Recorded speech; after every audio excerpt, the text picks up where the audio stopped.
Have you ever looked at a cup of coffee and wished it could tell you exactly how hot it is? Augmented reality, or AR, provides that data by overlaying computer-generated images directly onto your view of the physical world. We can trace the path of this technology starting at the bottom left of this diagram. It begins with a physical wooden desk surface holding a spiral notebook and a pen. To see hidden digital layers, you need a lens. Hovering above the desk, the smartphone acts as a bridge to the digital information you can't touch. The smartphone interprets this workspace as a coordinate system, identifying the edges of the desk and the height of the notebook to prepare for the first digital overlay. Before the device can add a single pixel to the scene, it has to gather precise data about the environment. Looking at the back of the device, you'll find the rear camera module. These lenses pull in a continuous, two-dimensional live video feed of the physical desk. However, a standard camera only captures a flat picture. Without an understanding of depth, the software doesn't know where the table ends and the floor begins. If you try to drop a 3D digital block into the scene, it simply slides off the edge of the screen. To fix this, the internal motion sensor module detects exactly how the device tilts and turns.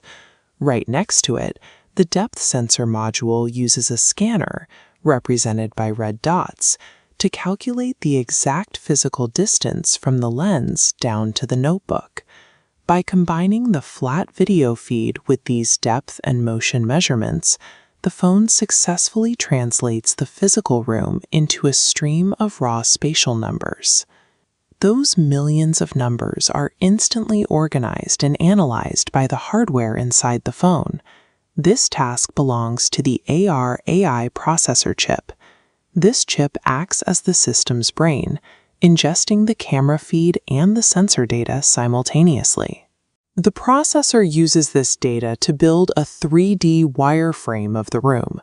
This map allows the software to identify flat surfaces, like the desk, and the specific boundaries of the notebook. Once the processor understands the physical geometry of the room, it can begin generating complex digital 3D models. The system anchors these digital models into the live video feed, ensuring their scale and perspective match the real world as the camera moves. This requires high-speed geometry.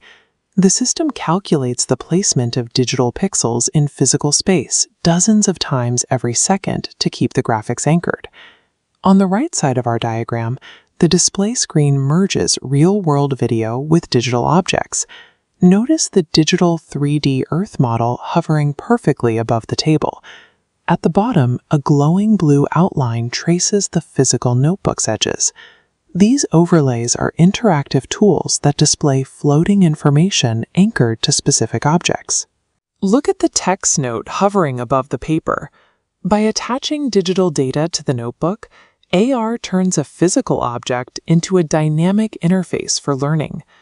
This process relies on 3 layers of technology. First, the camera lenses act as eyes to capture the real world. Second, the sensors calculate movement and measure depth to map the physical environment. And finally, the processor analyzes that data to place digital objects precisely onto the live video. Together, these components merge digital data with physical light, turning the mobile screen into a window revealing hidden information in our space.